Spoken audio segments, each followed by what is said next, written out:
I'm thinking it's time we fix this. For 5 bouncy years, I have had eBay shocks in the rear of this thing, and I am so excited to finally say that I've upgraded to some quality shocks. And I'm gonna take you guys along with me as we adjust them. This is what used to be in the rear of this thing. As you can tell, this has a coil on it. Now, it's not a coilover, it's really just some cheap eBay. I think I got them like 40 bucks total. Just some cheap little eBay shocks that, I mean, they do their job, but as I push them down, you can watch it come back out. Yeah, and I don't know if they're shot or not, but they're definitely not quality. So we finally got some upgraded shocks in the rear of this thing.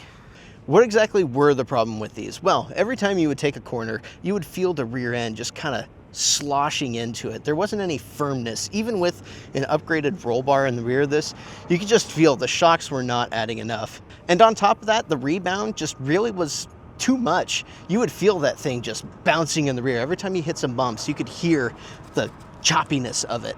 And while I'm not looking for a dedicated track car with this thing, I do want some better performance out of it.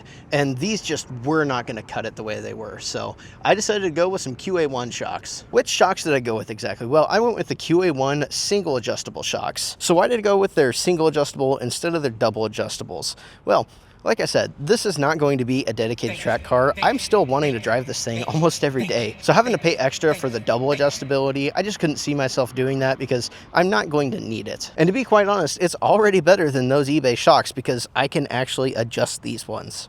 Now, speaking of adjustability, I want to get mine fine-tuned exactly how I want it. So I'm going to take you guys along with me. I'm going to set this thing down to the lowest setting possible, and we're going to test it out. I'm going to set it to the highest, and we're going to see how that is, and then we'll find somewhere in between where I'm looking.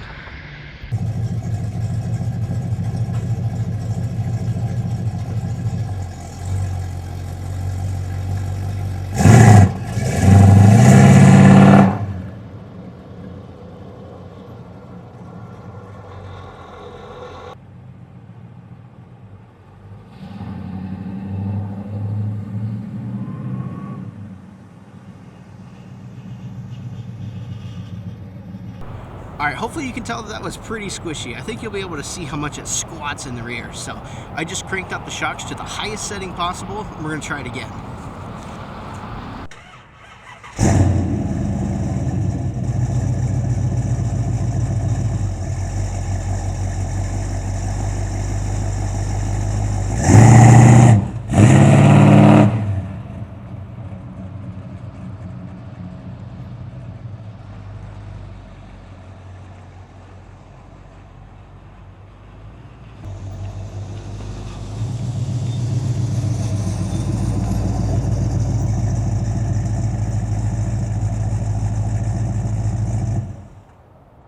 Holy crap.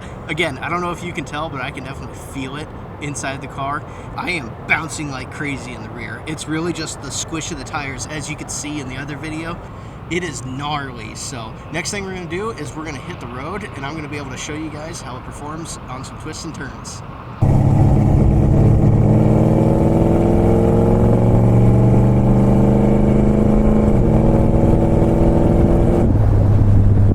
So currently I'm just driving on the softest setting right now, which is actually 0.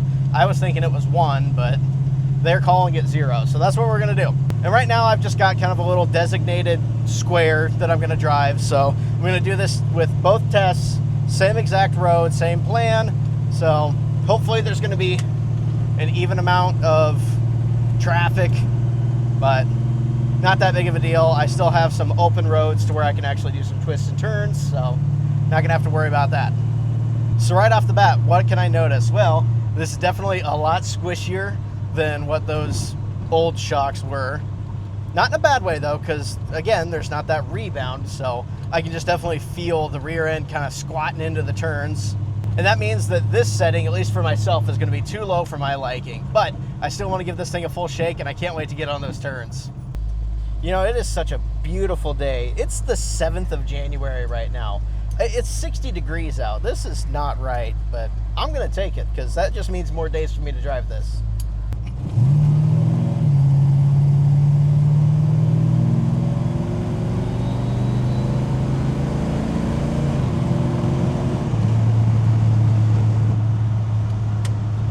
Yeah, that hard acceleration, I could just feel it squat. Just taking bumps like a champ though, I tell you what. Now we only have about a mile of just straight traffic, so we're gonna turn off here and we're gonna get to those curves. Yeah, this setting is definitely not helping the boat accusations. I tell you what though, for cruising, it's really nice. And that's what I'm gonna love the most about these, is I can adjust them to whatever I want. It's not just one setting. You know, I can have it this way for when I cruise and crank it up for when I wanna have some fun. Speaking of fun, here we go.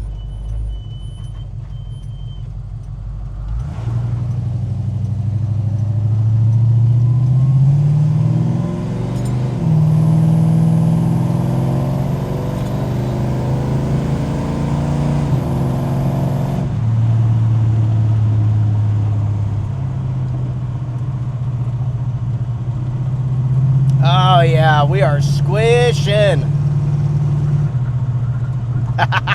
Pushing it to the limits.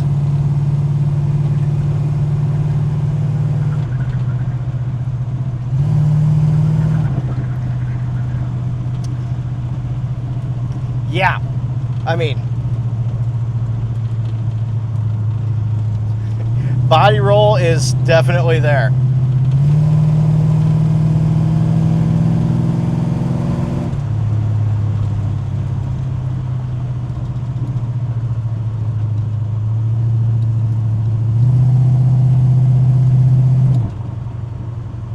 All right. Yeah, that was atrocious. All right, let's get out, crank up those shocks, try it again. So, if I'm honest, I kind of wussed out. I didn't go all the way up. I'm at 16 clicks right now, and it already, just from bouncing on the rear end, seems so much more stiff. This is probably going to be a rough ride, but let's see how this does.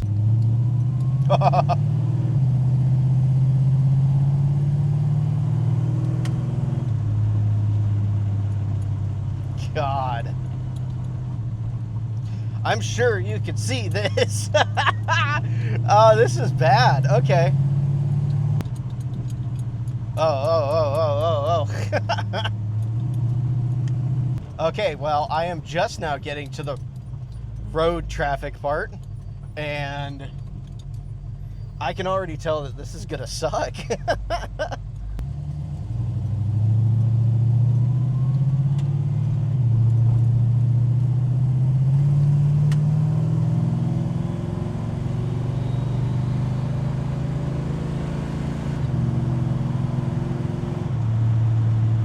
Yeah, still bouncy. Oh, yeah. I am feeling everything. But on the other hand, I am planted to the road. I can feel that.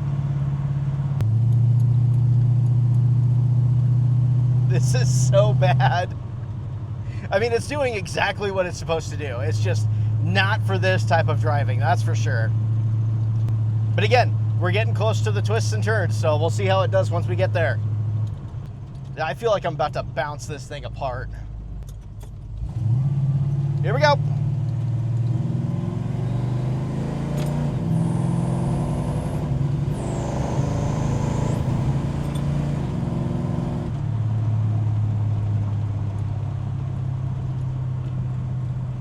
Oh, yeah.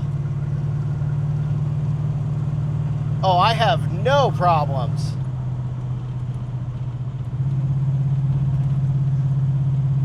This feels so good.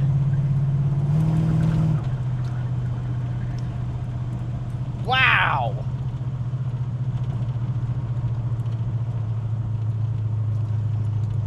That feels so nice. Wow.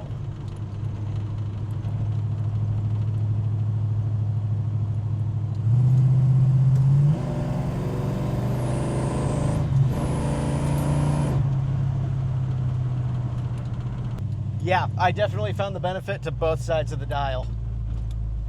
So what did we learn from this test? Well, first off, we learned that I was missing out so much on the type of shocks that I had in the rear. It was just so bouncy before, it would not perform well in the corners, and now I have the adjustability to do whatever I want. So now that we've tested out both extremes of the settings, I think I'm gonna obviously land somewhere right in the middle. I still want that firmness in the corners, but I don't need that bounciness. That bounciness was terrible. I'll keep those for track days. So I think my final placement's gonna be right around 3 or 4. I still want that softness for the road use, but also I want to get that firmness in the corners just to have it feel a little bit better as I'm driving. And obviously once I get to the track, I'll turn that thing up even more. I really liked how 16 felt when I was going through those corners, so honestly I might just do that for when I'm on the track.